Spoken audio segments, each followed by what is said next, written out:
Chris and Chris Talk Movies. Hello and welcome back to the podcast. My name is Chris Ferry, and this, of course, as always, is my co-host. And I am Chris Huddleston. And today we are excited to be talking to you about the 2020 recent film, Possessor. You have a very special nature. One we've worked hard together to unlock.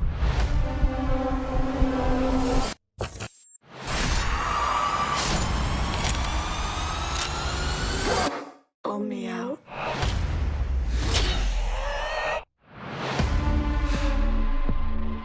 The results are normal. Anything you want to flag? No, I'm fine. Mom! Hi, darling. How was your trip? Dull. Extraordinarily dull. Our next contract's a big one. The target is the CEO of the largest operation in the U.S. He'll be binding to Colin Tate. We can't afford any mistakes on this one. Ready?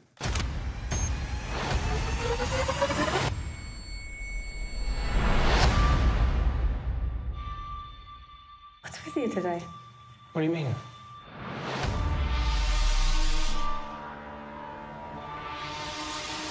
I'm in place. Can we help you? Finish this. What are you doing?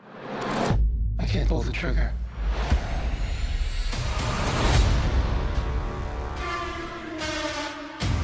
I need to know. I need to know what she's done to me. It's become a danger. Where is she? Come out or I'll do it! Sometimes that small thought is all it takes to lose control.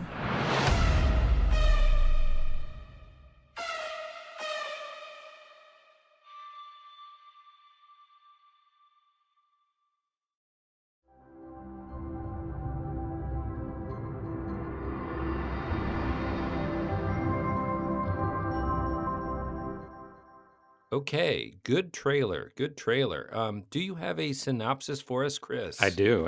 And as you said, the 2020 recent film, so this is not a 30 or 40-year-old movie like a lot of the things that we watch. So definite spoiler alert for this. Definite spoiler. We are going to talk about it and all of it right up front. So if you haven't seen Possessor and you want to go into it with unsullied expectations, please don't listen to this podcast right now. Go watch the movie and then listen to this podcast. Exactly. So 2020 Canadian film directed by Brandon Cronenberg, who is the son of David Cronenberg, and it stars Andrea Riseborough as Tasia Voss, who is an assassin. She works for an agency or a corporation. We can talk about that. It's not exactly clear. And the way the assassinations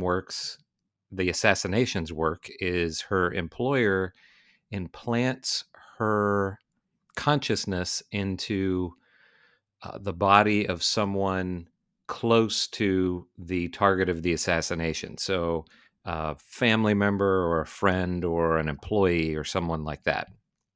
So she inhabits this person or possesses them.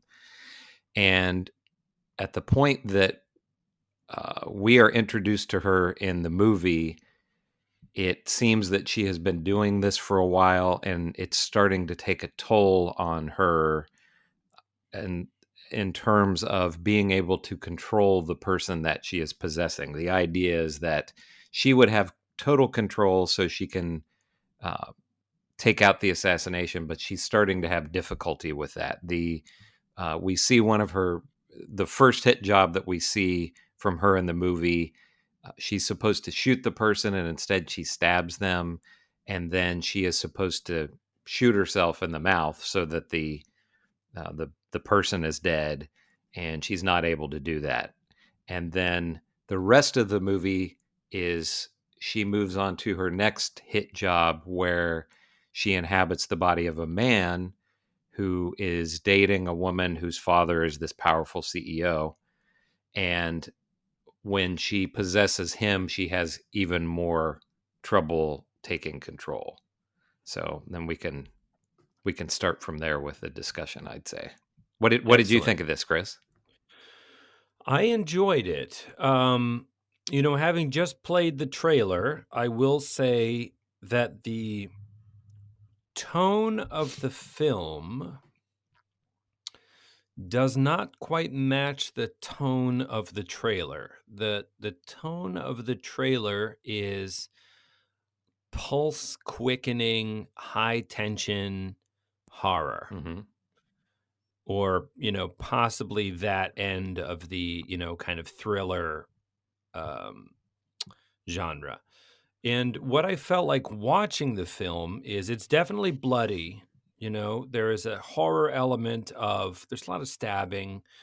There's some gunshots. There's a lot of bleeding. But the overall tone of the film is one of, I want to say, sort of fatigue and sadness. Like those are the emotional things I experience the most on the screen. And it's like a tension throughout. Even the moments of high impact where a murder is taking place, and there's a number of scenes where somebody is either repeatedly stabbing or there's a meat cleaver scene where somebody's just whack whack whack whack with a meat cleaver.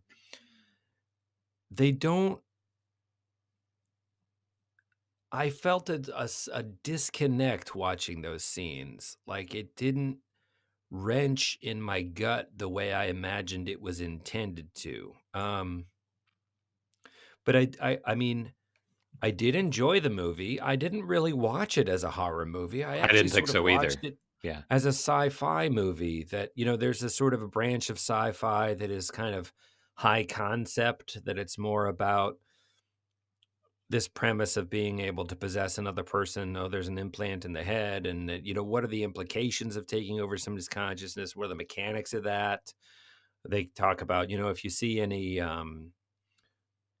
pixelating isn't the word, artifacting, or they have these sort of techno terms for what we who follow the main character see, that she is experiencing these things that are supposed to be red flags.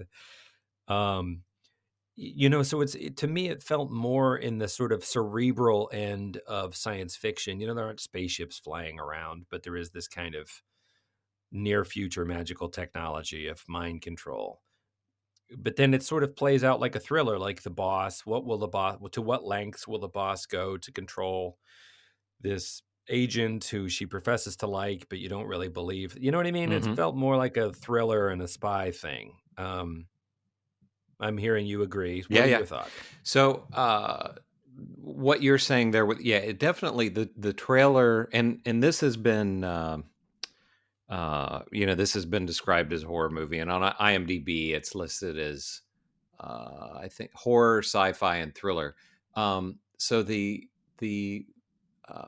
main character here, played by Andrea Riseborough, she, this actor is in one of my favorite Black Mirror episodes. And this sorry, if I can just interject for one quick second. I'm sorry to break your thought. It's definitely marketed as horror. Yeah. Like if you look on the podcast and you can see the art that I added, I just, it's stock that I pulled off of the, just Google it to find this creepy image of the sort of someone wearing a face like a skin mask. It's clearly, and listen to the trailer, it's clearly marketed as horror.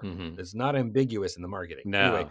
I'm sorry to interrupt. No. I just want to get that thought in there. So one of your favorite Black Mirror episodes. Yeah, she's in one of my favorite Black Mirror episodes, which is called Crocodile. And I think it's interesting because this feels a lot like maybe a feature-length Black Mirror episode. It has that kind of tone. Like you said, it's more, it's not really, there's a little bit of action in it. It's not really an action thing.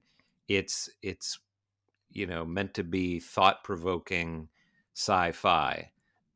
Which one is Crocodile? Because I have watched all the Black Mirror, but I don't remember all Crocodile of is them the episode by one. episode. Crocodile is the one where they have a. I think everybody has like a camera implanted in their eye, and they can. So when there's a crime or some kind of an accident, the insurance companies will come in and they can view the recording that the like anybody who witnesses that. So I don't want to say too much if people haven't seen this, Yeah. because No, I I do you remember remember that this one. when And she's things like in a it sort of spins out of control. She's like a corporate person, and yeah things kind of go sideways. And the more she tries to correct it, that particular technology you described keeps driving things, which nobody makes her do anything, but she right keeps going to further and further extremes to try and stay out of the hot seat, right basically. but Yeah, I remember that now. That's a good one. yeah, I like that one a lot. It has I like the ending is pretty great. Um, but yeah, this and all of the Black Mirror episodes, they're all kind of depressing, and so this has some of that Bleak, bleak. usually. Yeah, this has some of that bleak feel, and I thought it was interesting some of the ideas that they're kind of exploring here. It made me these are two very, very different movies, but it made me think some of there's a George Clooney movie from 10 or 12 years ago called The American. Have you ever seen it? Mm-hmm.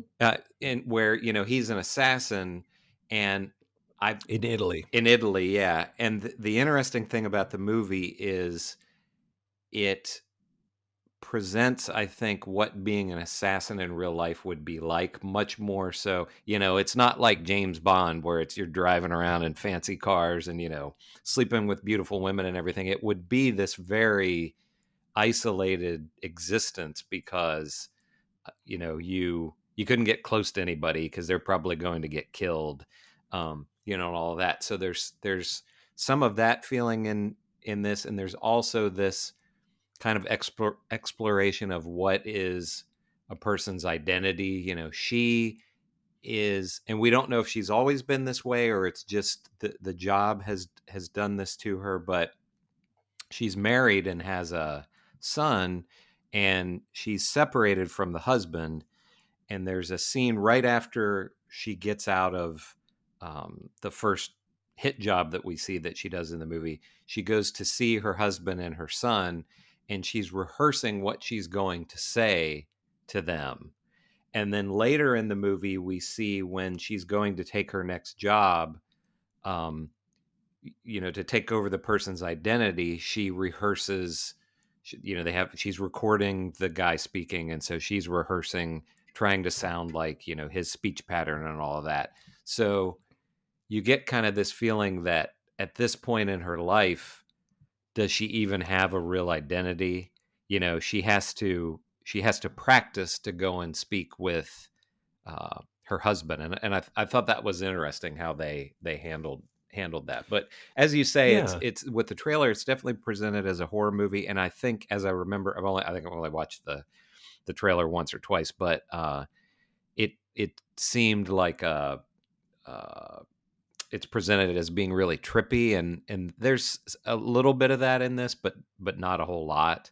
It's pretty, this isn't a movie where I feel like not everything is spoon fed to you, but it's not all that ambiguous. I mean, I think you kind of understand by the end, really what's going on. But Yeah, the only part of it that was a mystery to me was once we got sort of deep into it, and they set it up. They say, after 3 days or something like that, the risk of you losing cohesion or whatever they call it mhm. goes way up. And guess what? We get there, and there comes a period where you're not sure who's driving. So she is possessing the body of a young man, I don't know, they're about the same age, whatever, of a man. And we see him at one point sort of wrest control back. Right. But then she kind of gets the driver's seat again, But then it kind of goes back and forth, and there's a period where you're not sure scene to scene precisely who's driving. And that's the only part where I was like, wait, did he do that or did she do that? Right. It doesn't matter. And then we get to an end that isn't exactly a twist, but it's, it's kind of messed up conceptually. But like, I think a really effective twist needs to have like a sixth sense, like, oh my God, I totally didn't see that coming, right? Mm-hmm. Or the Matrix when he wakes up and you're like, what is happening? Yeah. Early on when he wakes up in the future. And this one, there's sort of, you're like, what? And then you go, oh snap, that is dark. But it didn't get more intense than that for me. Right. And I think it's because, okay, well, we're spoiling it, right? Yeah, So you go ahead and say what happened. so her controller or her boss or whatever, turns out that she's sort of plugged in and has possessed the woman's son. Mm-hmm.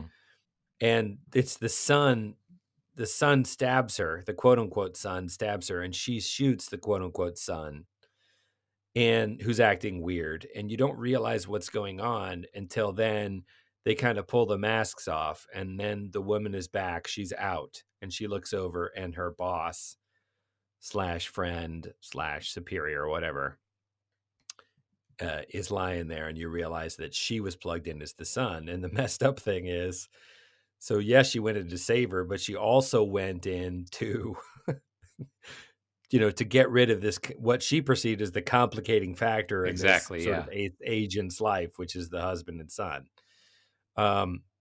And that's great on paper. I don't want to seem overly harsh, but I didn't really care.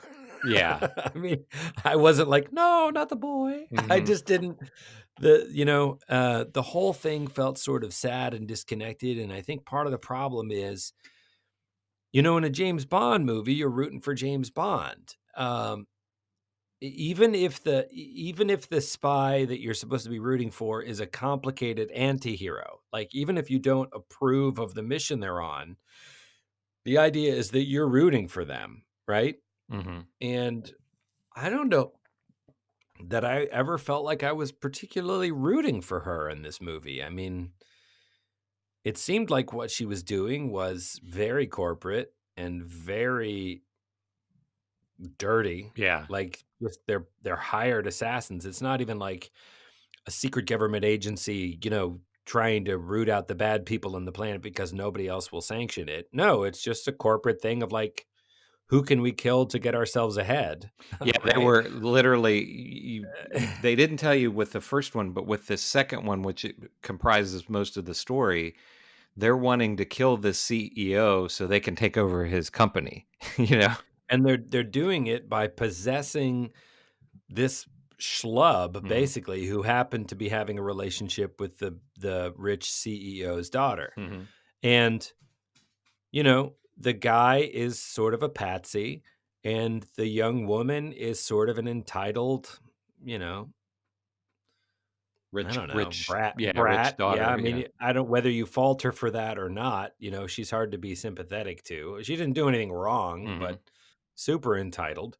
And the boss, played by Sean Bean, which is fun because I love Sean Bean, is a total jerk. I mean, he is an absolute a-hole. Yeah.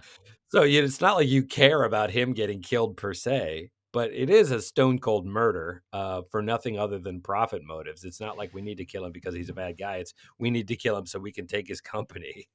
And they're, at the very least, murdering a guy who is a jerk, but also murdering his daughter, who, yes, is entitled, but didn't really do anything wrong. And more importantly, murdering this young guy who's just happened to sort of be in a relationship with the daughter. So you think, wow, it's like, I guess, so you're kind of the bad guys. I mean, why are we supposed to be rooting for you? Yeah, that struck me watching it. I was thinking, exactly what you're saying.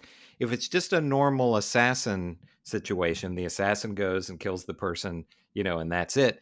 But with this, the whole idea is to make it look as if this other person, they just went crazy or whatever, or they hated the person, whatever. So then it's like all these lives are being destroyed, to take this one person out instead of kind of the traditional, I guess you'd say, assassin, kind of method of it's just right. I mean, if you shot somebody with a sniper rifle through their plate glass window, you'd get that person dead, but it would be obvious that they were assassinated. right. This is a way of doing it to make it look like, uh-oh,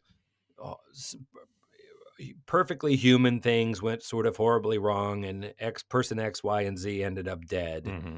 And it was sort of a murder-suicide by this disturbed individual, and case closed, right? And part of the need for the possessed to put a gun in their mouth and blow their brains out that way is that they abduct the person first in a van, and they implant this little port in the top of their head Right. to get into their brain. And if you put a bullet through that and you blow the back of your head off, there goes the evidence of that too. Yeah. So they don't, if you cut your own throat or somebody else has to come in and slit your wrists, there's your corpse, but it's got this weird jack in its head. And, Mm-hmm. Investigators would say, what's that thing? Right. I mean, it's a big loose thread. I did think it was interesting.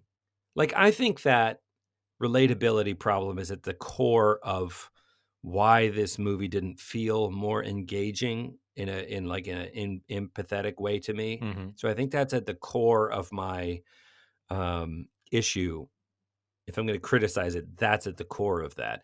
There was lots. I mean, the performances are good. I think that they play around with a lot of interesting stuff. Like the woman is the assassin, the lead is clearly sort of losing her mind. Yeah. Right. So when she's rehearsing to talk with her family, I did feel a pang of sympathy for that. I'm like, well, I don't know why you're choosing to do this. She seemed almost addicted to it. Like she couldn't wait to get away from them. She's like, oh, work called. Work didn't call. You feel the need to get back in the saddle, like an addict.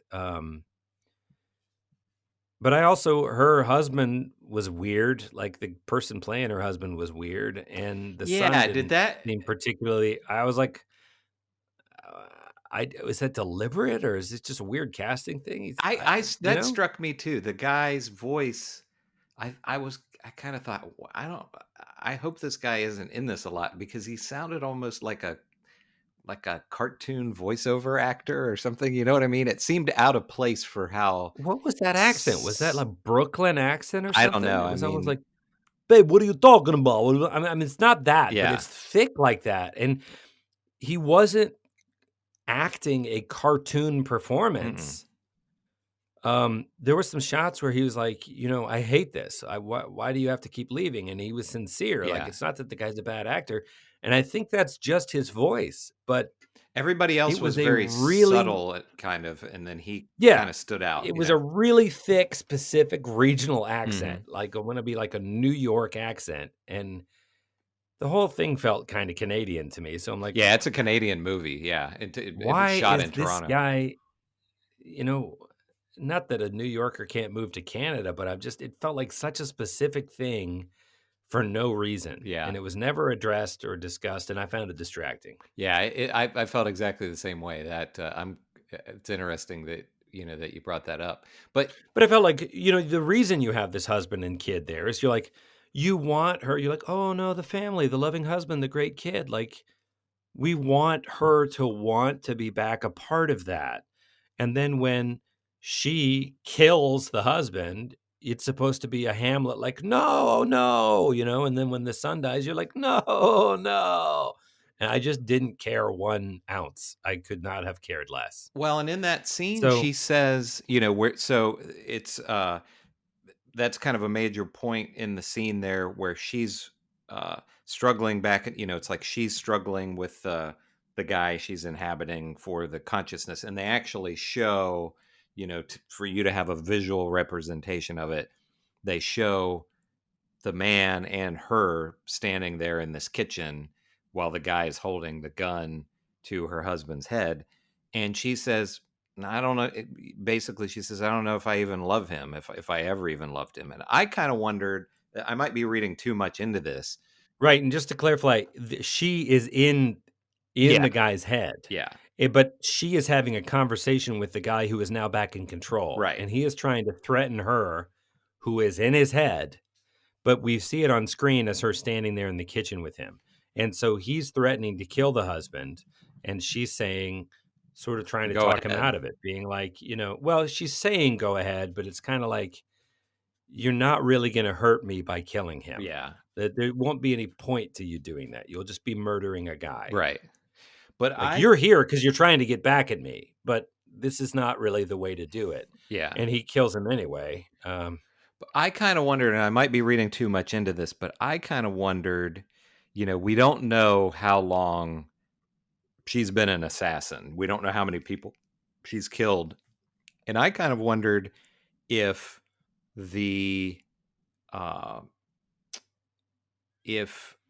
how much influence maybe a past person that she had possessed, because we don't know, Right. if she carries these people's memories around with her or if they're totally wiped or Right. what. But I kind of wondered maybe if it was really somebody that she had possessed was in love with this guy, and maybe That's interesting. like I say, I could be reading too much into it, but I kind of wondered if it was just like, well, she got involved with this guy because someone prior to this actually loved him and she had some, remnant of that, because we see her, once she inhabits this man, I think Tate is his name. And Colin Tate is his name, where she's going and kind of watching through the window. And there's actually a scene where he goes and, that's where he goes to fight them. But he goes and talks to the boy outside. So, she's kind of looking at them from afar. And I'm sure that probably, maybe that happened with other of the identities that she was involved with. I don't know. I would like to also take a moment and be like, I feel like I'm harshing a lot on this movie, but I did enjoy it. I thought it was a good film. Mm-hmm. It was good enough that I feel like I can pick it apart. So I'm not, this is not saying, hey, don't go see this film, as much as like, it was good enough that I saw what I feel like it was going for, and we're sort of picking apart the ways in which, at least I'll speak for myself, the ways in which I felt it didn't quite deliver on what I perceived it was going for. Yeah.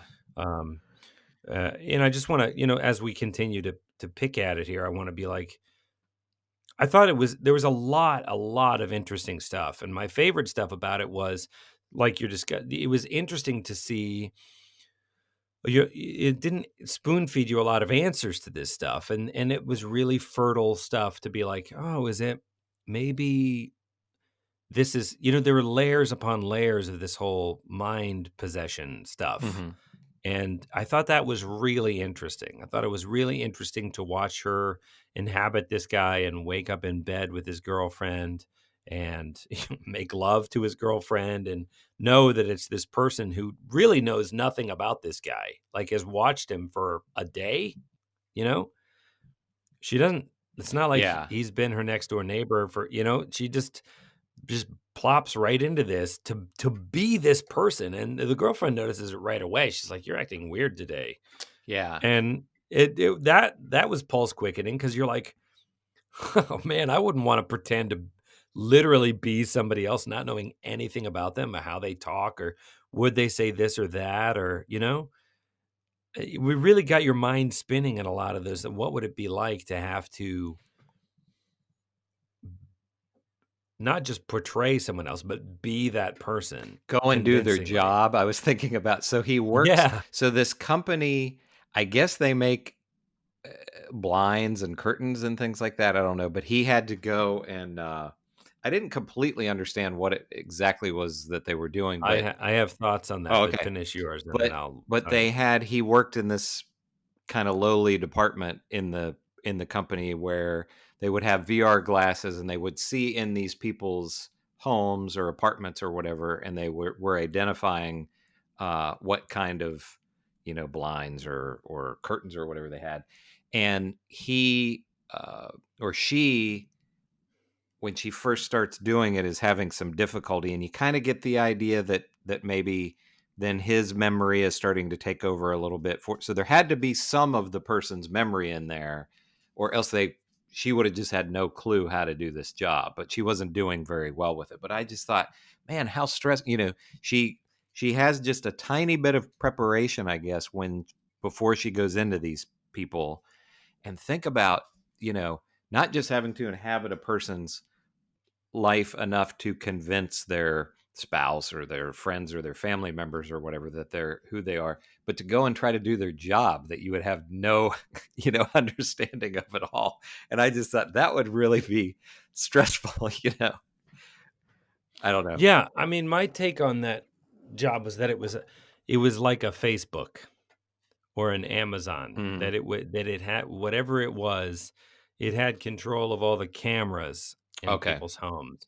So what he was doing in the movie they acknowledge as a lowly job was put on these goggles, and his supervisor says, "Okay, you're on curtains and blinds today," and he was like, "Okay," and one of the scenes where he gets hung up, she gets hung up as him, is that it's a bedroom and it's a couple having sex, and he gets distracted by that, and he's supposed to be making notes on the curtains and blinds. And my impression was that there were multiple people, stream by stream, each assigned to like data mine every aspect of what was in that picture. So not just, so-and-so is having sex with such and such, but this is the kind of bedspread they have. This is the kind of bed. Yeah.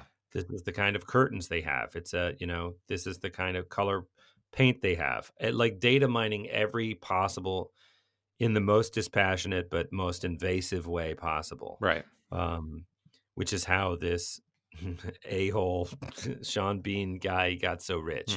Because it's like he's Zuckerberg plus Bezos plus Bill Gates, like all, all in one, learning everything about everybody, not to blackmail them, but to like learn everything about them and market to sell to them. And, yeah, to know them better than they really even understand that they know themselves. Right.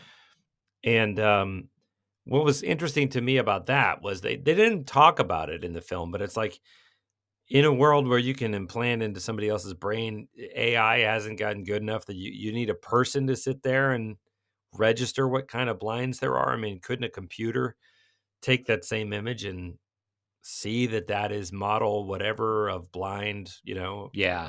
Right? I mean, the computer couldn't, those static elements of a room, a computer couldn't. Why do you need a bank of people? In the movie, it serves to show that the father has given this future son-in-law the most degrading, soul grinding, miserable. He's given him a job in the company, but it's the pinnacle of insulting jobs in the company. And he insults him further because to his face. When he meets him, he's like, "Oh, I hope the job's not too difficult for you." Or he's a absolute monster. Yeah, it's really cruel and. Now I like Sean Bean. I've never seen Sean Bean be such a despicable character. Yeah. There's a British sitcom. I think they only did like 8 or 10 episodes, and I can't remember what it's called, but where this guy it's just these nerdy people that have like a bookshop or something like that, and this one guy, he kind of, when he fantasizes or he goes to sleep and he dreams, he goes into this world where basically his subconscious is Sean Bean, as like this kind of gladiator guy. I don't know. It's but it's really, really funny. I'll have to come up with the name of it and tell you what it is. He's a gladiator guy played by Sean Bean. Played by Sean Bean. His fantasy self is Sean Bean. No, it's like in his mind, it's like in the fantasy Sean he's like Bean. He's not.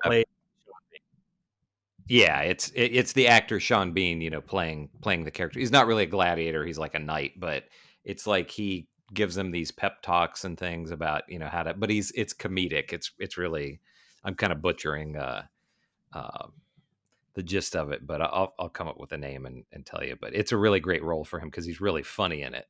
He's still like badass Sean Bean, but he's funny. But um, a, another thing that I wondered what your take on it was.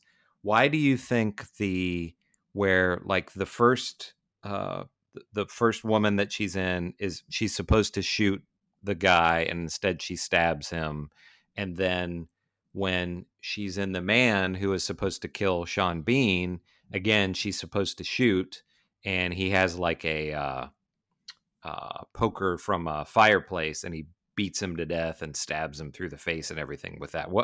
How did you take that? I don't think does kill him though, right?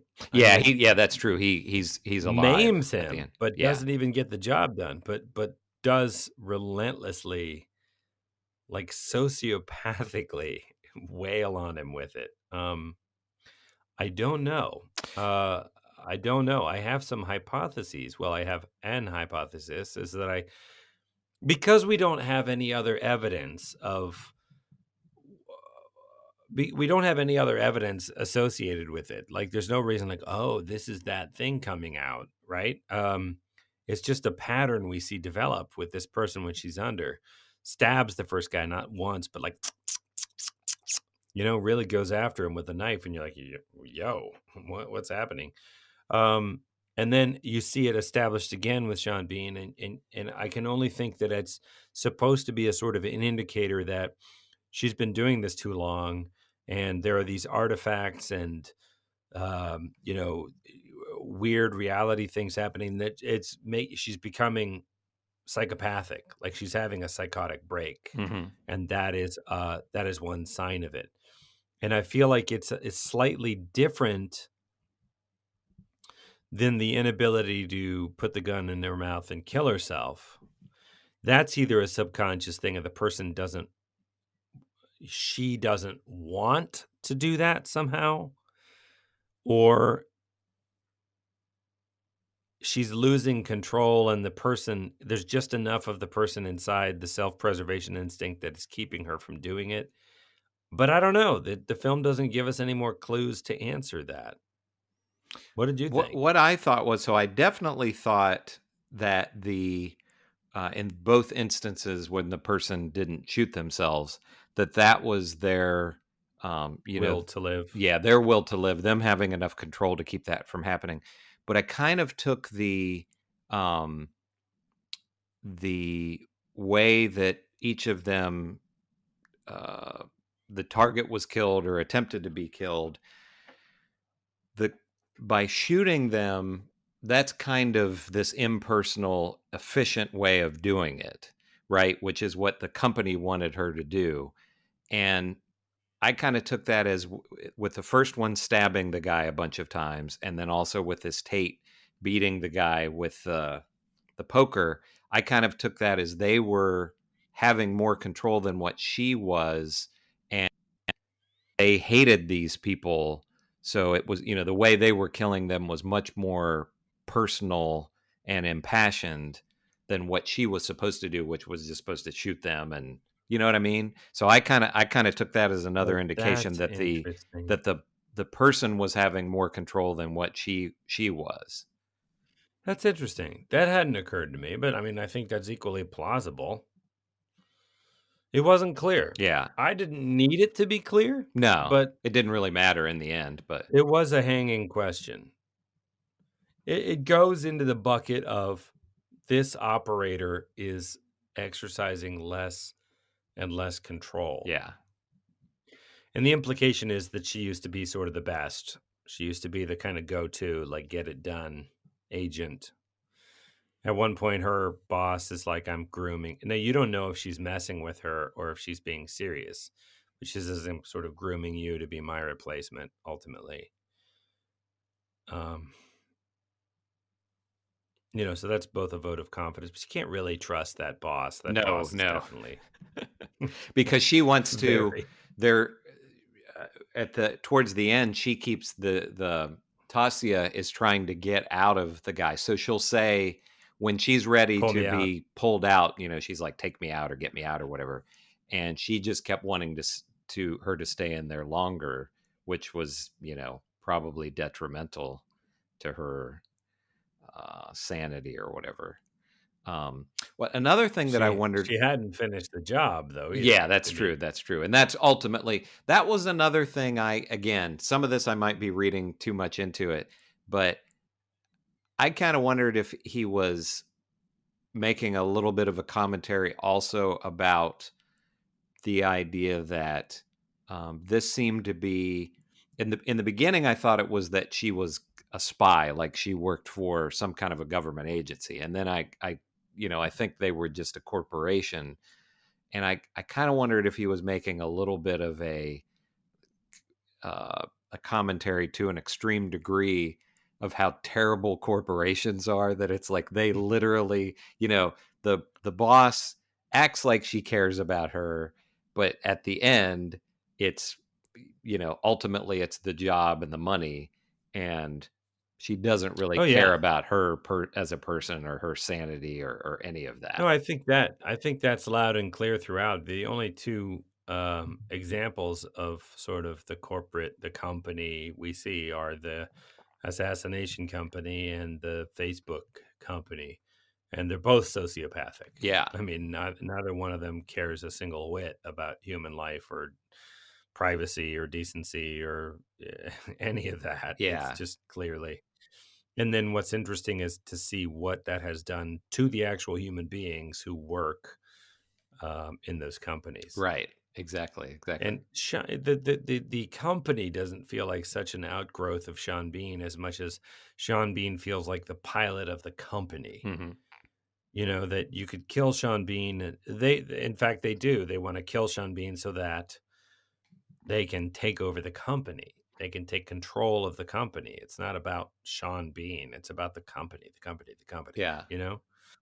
And that's not a new criticism of corporations. I think it's an apt criticism of corporations, but it's a bleak argument, and it's a bleak feeling movie. And there's a lot of blood, and a lot of people get stabbed in the neck, and jets of blood squirt out of their neck, and people writhe around in literal pools of their own blood. Mm-hmm. And it's a very bloody movie.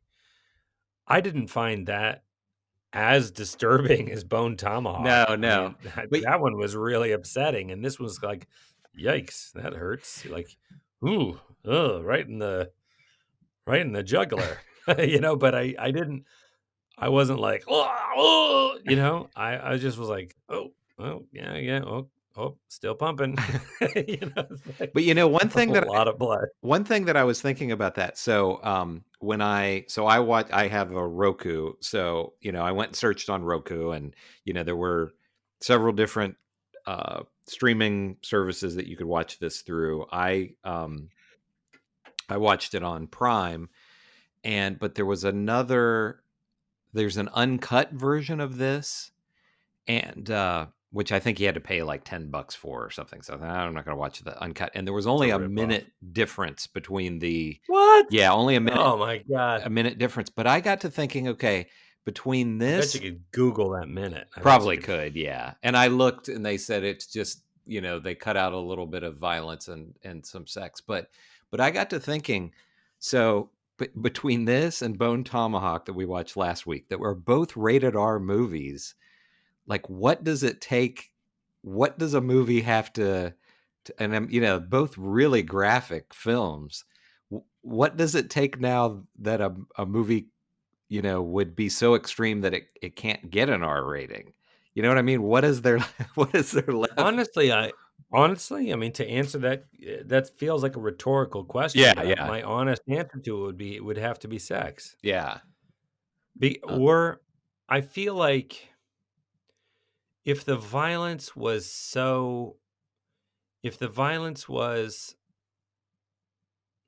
felt pornographic in its intent. Do you know what I mean when I say that? Mm-hmm.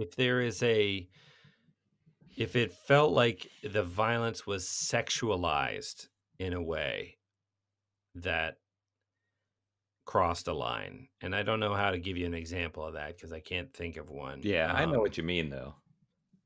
That it would get an NC-17 rating or whatever, not NR. Is it just NR? Do they even rate movies X anymore? Or I think they do NC-17, or it can be unrated, but nothing above an R gets in theaters. But I think, if it's sexual and if you see penetrate, I mean, Yeah, if it's that would I be think for sure. seeing the naked body is okay, is permissible if it's done in a quote unquote, and I'm not talking, these are not my terms, but what I imagine the board thinks is, if it's within the boundaries of taste, you can get away with it. Full frontal male nudity rarely makes it in, although occasionally full frontal female nudity does. Mm-hmm. But you can see butts and breasts, and you can see people having sex as long as you're not actually seeing the act. Yeah. But the minute you start to see anything objectionable, like penetration, they're just like, nope. Yeah. Which I think is really interesting, because in some ways the violence, like sex, is something that is not inherently destructive. It's inherently creative. And it's something that I think the vast majority of human adults is going to do in their lifetime. Mm-hmm. Whereas murder, I would like to think, I'm sure it happens. I know it happens all the time. I'd like to think of it as an unnatural act. That's depicted with great abandon. And in this movie, the human body is violated in many ways by knives and guns and bullets and, just repeated, like, hacking with a butcher knife and whacking him with that pole, and they keep cutting back to his face, and he jams it down his throat. It's just like, I use this word a little casually in this context, but they have elements of rape. It is a vicious violation of another human body, and blood everywhere. And yet they're like, yeah, okay, R. Mm-hmm. But the minute, so he's having sex with his girlfriend, and maybe there's a point where you see too much of her butt. Maybe you see her butthole for a second. They're like, no. And I'm not necessarily arguing that it, I don't have like, I don't have a platform that I'm trying to preach here. I just think it's interesting that in America, a absolutely unforgettable level of violence is permissible as an R rating, but the actual depiction of intercourse on screen is just unpermissible.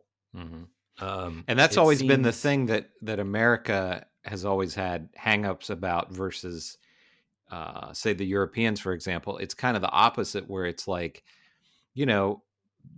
European films, it's sometimes, there's a lot of nudity or there's sex in them or whatever, and that's just viewed as that's okay. And whereas here, like you're saying, it's like, well, you can have as much violence as you want. That's perfectly fine. But if there's a certain degree of nudity or sex or whatever, then that's not permissible. You kind of wonder if, as we get to more and more dream, and, there's time. Now, this movie, I looked up the numbers. I don't know how many theaters it was in, but it only made $800,000. So it was released not widely. But over time, increasingly, just movies like this aren't going to make it into theaters probably at all. These kind of things will just go straight to streaming. And then, do those ratings even mean anything anymore? Right. They can, right. Do you, you kind of guess maybe some of these boundaries would be, or restrictions or whatever would be kind of loosened. They could show whatever they want as far as violence. They could show whatever they want as far as sex, and if it's just for unless, I suppose the streaming services could have certain standards. I mean, I guess maybe Netflix, they're not going to have like hardcore pornography or something like that on there, Right. but Right. it just, at some point they would just circumvent any kind of ratings board, and it's like, this is just what it is. There's no rating, or it might say, 18 and over, and that's it. But yeah, Right. I just thought that was kind of interesting watching this. I was just like, wow. And again, I don't have any problem with any of this, but I just thought, man, this is, 2 weeks in a row, these extremely violent movies, and they're Right. R-rated, and it's like, what do you have to do from a violence standpoint Right. for it to be not trip a acceptable, switch. Right. What's that? Well, Bone Tomahawk, at least, from the very opening scene where there are these two outlaws murdering this band of cowboys, like, we don't know anything. It says, the titles play, and then we hear the sound of a guy's throat being cut, and then the lights come up, and there's a guy that, we see the guy making the sound by cutting the throat. And I think, if anything, if you go, oh, well, no, thank you, then I guess the movie could fairly say, well, we warned you right off the top, right? It's that kind of movie. You don't always get that per se, and I don't know. I mean, I guess if you sit through that, it still doesn't prepare you for a guy getting cut in half and eaten, but I don't know. I mean, R rating doesn't prepare you for that. No. It doesn't. I don't know. I'm not advocating for like open pornography, but I feel like it's hard as we have this discussion, it's hard to draw that line. Yeah. Like, where it depends on who you hand the red pen to, because, excuse me, one person might be offended by this or that, or another person might not, and it's going to differ from person to person. And I'm not personally offended by nudity in and of itself, but nudity can be presented on screen in a hugely wide variety of ways, and you can have a very, very upsetting scene that doesn't involve quote unquote pornographic depiction of sex, but it can still be an image, say, depicting rape that is extremely upsetting. Right. But it didn't technically, you didn't see anything. And you're like, I saw enough like that. I'm never going to forget that. Like, that was really upsetting. So if you just say you can see one breast and one buttock, but nope, and then it's like, you can't really, you have to kind of look at the thing itself and say, what are we doing? I mean, I guess they have to have some rules. I mean, Sure. somebody has to have some kind of guideline, but. And there was a neat, neat. I don't know if it's the right word, but I thought there was a clever Neat. There was a clever thing that he did the director did in this movie, exactly along the lines of what you're talking about, which I'm sure he was making a statement with this. There's when you're talking about that you can't show penetration. There's a scene where when she goes to spend the night with her husband, and they're having sex, and he's on top of her, and you see her face, and they zoom in on her face, and they do a quick cut to a knife going into this man's throat that she had killed early in the movie. And I thought that was interesting. Yeah. I imagine he was probably saying, I can't show penetration in a sexual sense, but I can show this knife going into this guy's throat, and penetrating that's perfectly throat, okay within a scene of sex happening. I thought that was a clever little thing. Yeah, well, we're talking about it. I mean, I think that was all very deliberate. Yeah, I think definitely. He's illustrating that he's, he's a filmmaker that's playing with a lot of these ideas, and the film has got us talking about all of these ideas. And I think, those are all successes of the film. I think, just zooming back out for a second, I think they market it as a horror movie because they're hoping to get more people to see it. And I mean, I have produced a movie that we sold and that was taken, and it was not a zombie movie, but it was marketed as a zombie movie. And I know that I read the reviews. A lot of people saw the movie who was just huge zombie enthusiasts and were bitterly disappointed in our movie because, as I said, it is not a zombie movie. Right. But, it was very deliberately marketed in that way. And that's a crappy move. I mean, I'm not saying, I don't know what I'm saying. I'm just saying you listen to the trailer and you watch the trailer, and I was actually a little scared to see this movie. I thought, oh man, It this looks looks pretty intense. freaky from I the don't know if I can get through trailer. this, Yeah. but I got through it. Yeah. Yeah. Bone Tomahawk was more upsetting to me. Yeah. It's not really a frightening film. And him as a director, I think it's kind of interesting. But it is an interesting film. Yeah, very much so. And this is just the second movie that he's directed. He directed another one in 2012 called Antiviral, which I think got some pretty good buzz at the time. So I don't really know why. The only other thing that he's done is a short, like a 10-minute short in between. But so I don't really know why it was so long in between films for him. But he's definitely a guy I'd like to see. And this has gotten a good bit of buzz, but he's definitely a guy that I'd like to see more from him.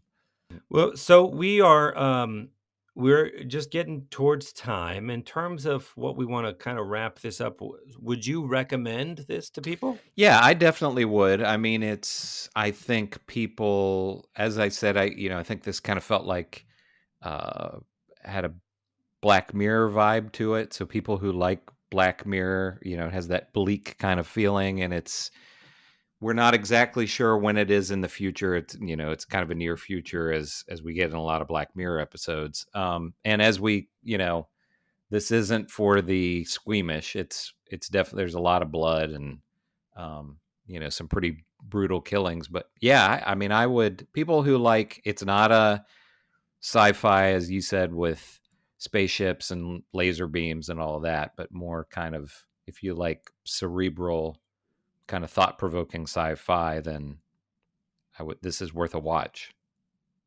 I agree 100%. And I think your evocation of Black Mirror is perfect. So if you're looking for something to scare the pants off of you, as the trailer and the promo stuff that I've seen seems to imply, I would just say, take note. It doesn't feel like that movie to me. It does feel like a feature-length episode of Black Mirror with, Black Mirror's got a lot of times has a kind of a cheeky wink feel to it. It's like before it twists the knife, it's like, gotcha, or something. There's sort of a playful feeling to a lot of it. And this doesn't have any playfulness in it. There's no playfulness in this movie, but it is definitely thought-provoking and thought through. And if you're into sort of bloody, it's not horror per se, but it's definitely bloody, and a lot of stabbing and stuff, then I would say it's worth watching, but it's a little misleading in the marketing of it. So, in terms of next week, what shall we watch for next time, my friend? We talked about a couple more in the vein of the cheesy and campy and all that. So we talked about that Kill and Kill Again, which is a early 80s martial arts movie, but we also talked about The Hand starring Michael Caine, which you seemed intrigued with. Which of those do you think you'd want to watch, or something else?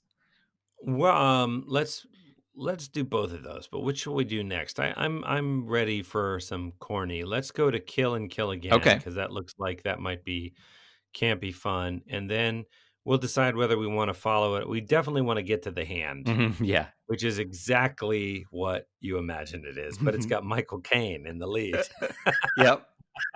And it's either written or directed by Oliver Stone. So what? Yeah. Oh man, I don't know. Should we watch that? Let's do it next. All right, so we're Okay. gonna do the hand. Michael Caine stars in a movie about The guy that loses I his mean, hand. And you're like, could it be? And you're like, yes, it is. yep. So we're gonna watch that. Watch that with us for next time, and we will we'll talk to you next week. See you, everybody.